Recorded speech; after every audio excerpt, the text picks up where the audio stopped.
What's going on, guys? As you probably know now, we actually saw two UFC events over the weekend, which I commented on prior to each of the fights. And if you did know, those links will be in the description if you want to make fun of me, because most of my predictions, one of my predictions was right, one of my predictions was wrong. But the one I was wrong, and I still told y'all, I told y'all in that video that there was a chance that Ngannou was going to shock the world here because he possesses that kind of power. And I think a lot of people forgot that, man, if it stays standing for more than 2 minutes, heavyweights get knocked out. And they were showing the Stipe footage over and over again about how he was being ridden. But they were also showing another key piece from that Stipe Miocic fight. And that key piece was every time Francis landed one shot, it shook the champion. His head shot back, and he was being rocked, and he shot straight for a takedown. And that just goes to show you the power that Francis Ngannou possesses, and he showed it off in Beijing against Curtis Blaydes.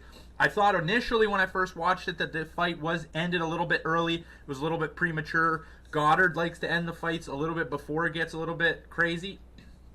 Just that split second before maybe that big shot's landed. And I really think he has in mind the wellness of the fighter, so in the way he fights. And a lot of people, you'd prefer that from what Mario Yamasaki does, where he lets the guy get way too many shots before he pulls the opponent off. So I prefer that style, but still, when I watched the finish again, I thought it was a clean finish.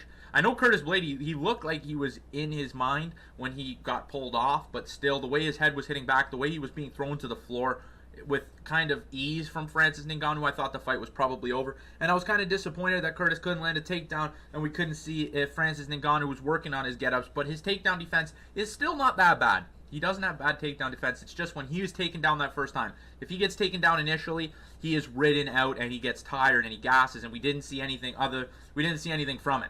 We really didn't see much from Francis Ngannou in the fact that we know he has the deficit that he showed against Stipe, and we didn't see him overcome it in anything. I'm just happy to see Francis Ngannou back on the UFC radar. It felt like the UFC, the way that they built Francis Ngannou, they kind of brought him downwards. A lot of the fans were disliking him because they did it against such a likable guy in Stipe. What they were doing is they were promoting him a ton. He was the guy to carry the load, the championship for years to come. He's the new heavyweight. He's the new genetic freak, the athlete, the beast that came out of Nigeria, who came from France, homeless, to when he hit the octagon. And that was a big point of emphasis, is that he was in the harshest of times before he got to the octagon, and then when he was in the octagon, he was showing off some of the God-given talents that he had. And they were even discussing him going in the boxing ring and fighting some heavy-known boxers. And I think that he possesses power that would even scare boxers. I think he would be better in boxing than he is in MMA, because in that Derek Lewis fight, he was moving a lot. He had good movement against Derek Lewis, so I think that he would actually do fairly well in boxing if he wanted to go into there, because he just possesses a power that is scary. A scary amount of power. In Curtis Blaydes, again, first 35 seconds, what can you do? I picked Curtis Blaydes to win, but I did mention that Ngannou could do this, and he did.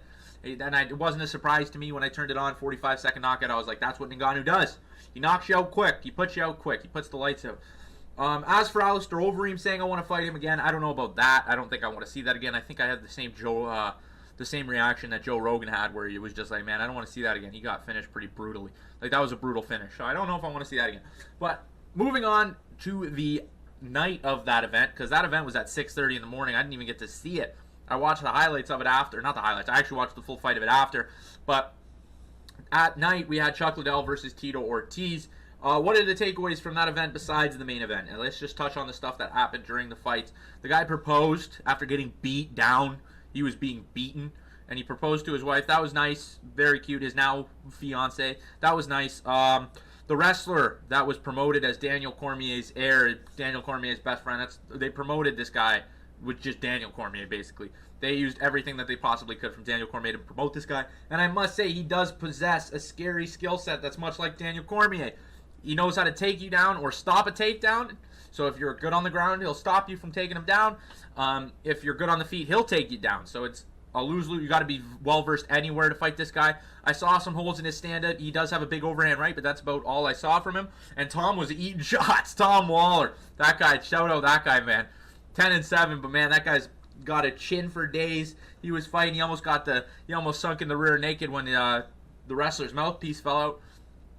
What can you do? I'm actually looking forward to seeing that wrestler's next fight. I'm actually excited to see it. I can't remember what his name, Devin Wade.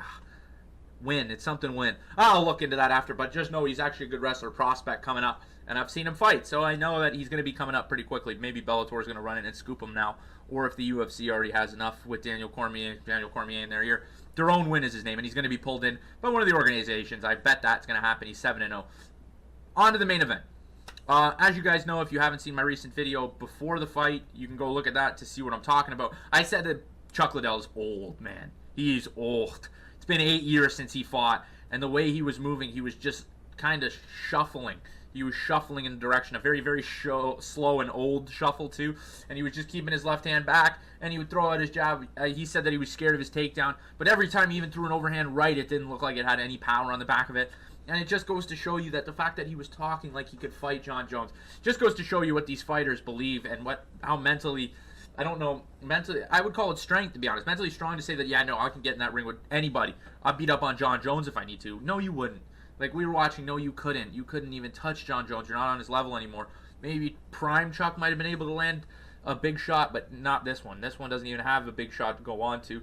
And the fight was just, it was sad. I hope Chuck doesn't fight again. I hope Tito doesn't fight again. Tito said that he's done. He's going to go into promoting, which is good for Tito. He wants to pull the Oscar De La Hoya route, where he's going to try and promote against these big businesses like the UFC, Bellator, and just have kind of a private organization to build up talent, you know. And that's always good. It's always good to have more organizations, more talent promoters. It just means more fights for us, and it means more opportunities for the fighters. So it's always a good thing. If you want to hear a very, very negative reaction to the Chuck Liddell Tito Ortiz fight, you can go check Chael Sonnen. I think Chael's been pushing for a fight with either of these guys, so you can go check that out if you really want to. But that'll do it for the review of the MMA weekend. If you guys enjoyed, please smash that like button, hit that subscribe button. We do it every week. You know what we're doing here on this channel. But if you're watching in the day, have a great day. If you're watching at night, have a great night. And that's it. Peace, guys.